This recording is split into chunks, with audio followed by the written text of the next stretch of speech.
Hi, and thank you for choosing Kindred Voice. I'm Philip, the CEO and technical co-founder. In this tutorial, I'm going to show you how you will be able to set up your own Kindred from scratch in a matter of minutes and integrate your pre-existing tools and CRMs into this. For this example, I just built a random insurance claims CRM that supports GET and POST APIs.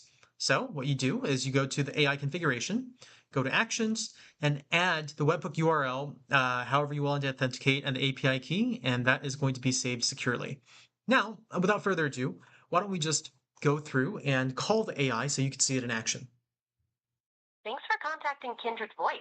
How can I help you today? Yeah, I need to file a new insurance claim. Got it. I can help with that. To get things started, can you tell me the 아, email 내가 지금 좀 많이 associated? 당황스러운 게, 뭐 어떤 AI 썼더니만 얘가 갑자기 헛소리해서 모든 사람들한테 5만 불씩 준다고 뿌린 거야. 이거 어떡하냐? 아, 그러셨군요. 많이 당황하셨겠어요. 일단 제가 도와드릴 수 있는 부분을 찾아보겠습니다. 계정과 관련된 이메일 주소를 말씀해 주시겠어요? Yeah, you can speak in English now. It's Philip, Phillip, at kindred voice, voice.ai. I understand. Let me just confirm that email with you. Is it phillip at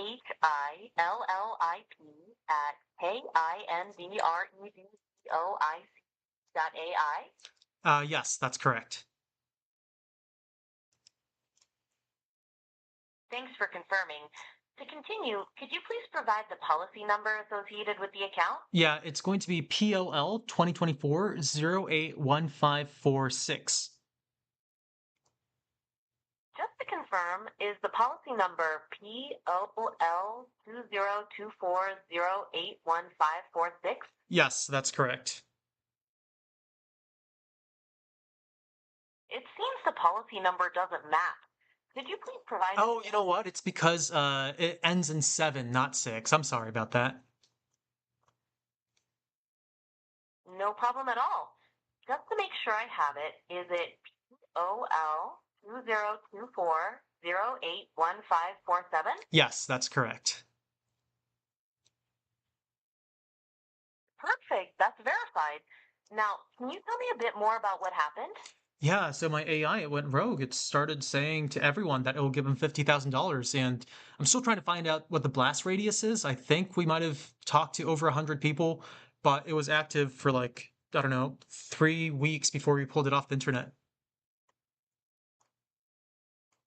Thank you for sharing that. Can you tell me where this incident occurred? Specifically, the city, state, and country? Ah, man, I don't know. It was global, but my headquarters are in San Francisco. I see. Since your headquarters are in San Francisco, could we record that location for the claim? That would be San Francisco, California, USA. Sure, that's fine.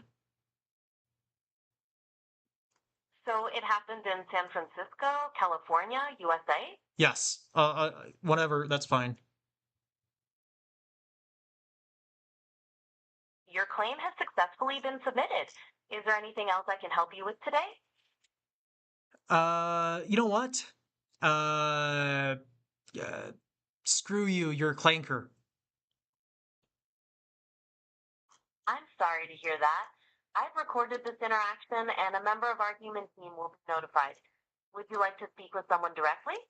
Well, you know what? Where's your office located? Why don't you tell me that? Our headquarters and facility are located in Rialto, California.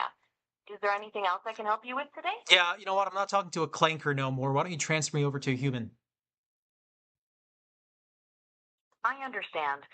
Do I have your permission to transfer you to our main office now? Yes, you do. I'm transferring you to the main office now.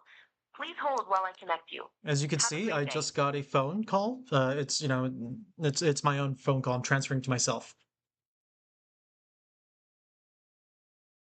And uh, we collected the email.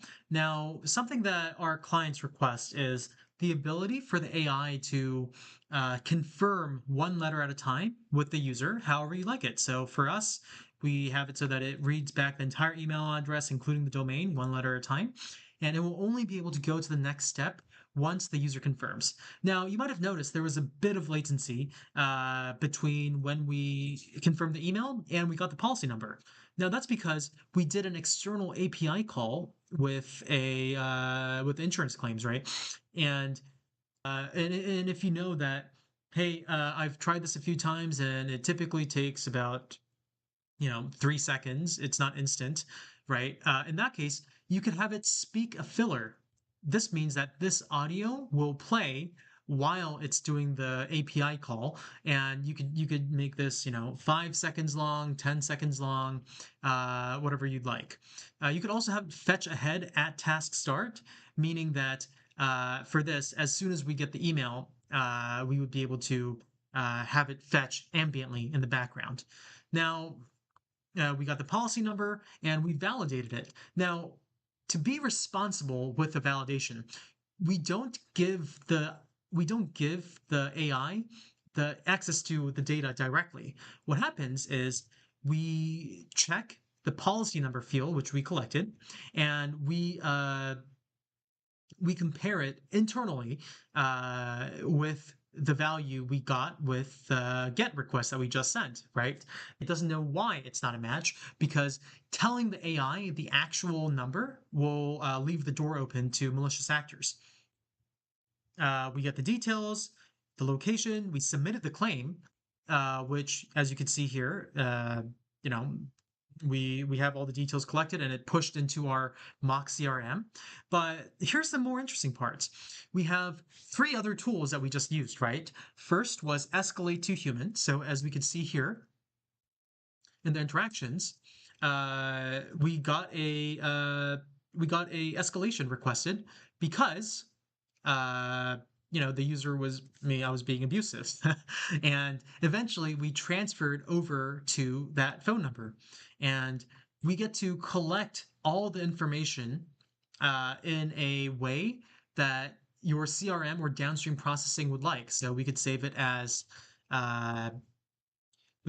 strings, booleans, or numbers, and more data types being added by the day.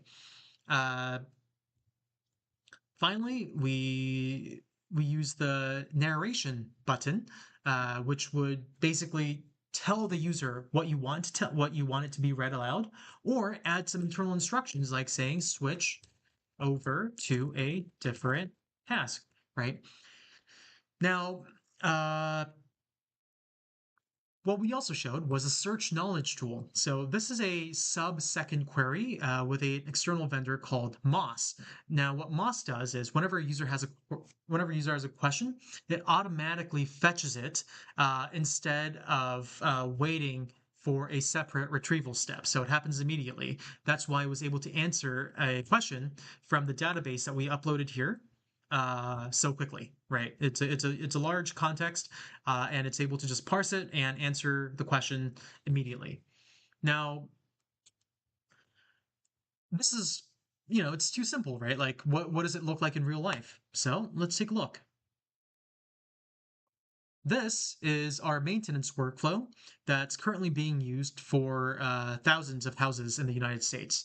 So we first collect whether it's an emergency or not, and we have conditional edges, right? So if it is an emergency, then we just tell the user to please hang up and call 911, and then internally, right, we use the make a note for human, so it will escalate to a human and send them an email because this is a life-threatening emergency that requires human intervention. So you get to give AI instructions to do internally as well as just read stuff out to the user externally. The next concept is a stage. So what the stage does is it allows you to collect the information in a natural format instead of interviewing. So for this, let's go back to our Kindred voice. I want to show you the Copilot. So let's say that we want to make a stage that contains the basic information for the incident, right? How, who, why, etc. We're going to make this the starting point of the task. So let's put it in. There we go. Yeah, as you can see, we got the details, location, and parties involved. Now, let's just save this, and why don't we try an outbound call this time?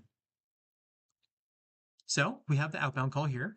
Let's say that I want to, I'm calling from Philip. I'm calling because I want to report an insurance claim, but we missed him. So we're gonna pretend like we're gonna do a callback. So let's call with the AI. We should see a phone call.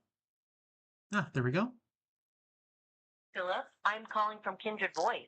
How are you today? Pretty bad. My AI went rogue, so I need to file a claim. How are you doing today? I'm so sorry to hear that. I can help with the insurance claim. Can you tell me more about what happened when your AI went rogue? Yeah, so yesterday, oh man, I have so yesterday, I think this was in, San Francisco, California. My AI just started promising random people on the internet that it would give them, 20,000 to $50,000 each. So it happened in San Francisco, California, USA? Yes, that's correct. Got that. Who is involved in the incident? Oh man, I don't know. I think it could be anyone. I think we have about 100 different users that it was promised to, but we're still tallying it up, and more are coming in as we speak. I understand. To proceed, what's the email address associated with the account? So as you can see, changes are instant, and the Copilot helps you build without needing to know how to code any of this. How can we make sure that the AI will not mess up when we've iterate through the graphs, right? We want to make sure that previous known edge cases are also caught. So what we do is we use a test suite. So this will automatically generate however many tests you want for all the different edge cases. So when you find a new scenario, you would just add it, and it's going to be an AI calling the AI. Now, what we do is, let's say that we wanted to test this one, right? We could see the transcript for everything, right? This way, if you just run them en masse, it will perform the regression checks and also make sure that your changes do not mess anything else up. Of course, there's another way to do this. So let's say that you made a change and you ran the tests and things didn't go as well, right? What you do is you'd revert back to a previous version with the restore button. Of course, you could change the access of any person. This is helpful for bigger organizations. And you can also test different voices and, of course, different models. So if we wanted to test Gemini or Grok for this matter, I like to do 1.2 speed. Each model has its own strength and differences. Yeah. So we'd be able to call this voice or a different voice, whatever you prefer. Thank you so much for joining us in this in-depth guide on how to set up your first AI agent in minutes. This has been Philip Huang, and if you have any questions, please reach out to me at Philip with two L's at kindredvoice.ai. Thank you, and take care.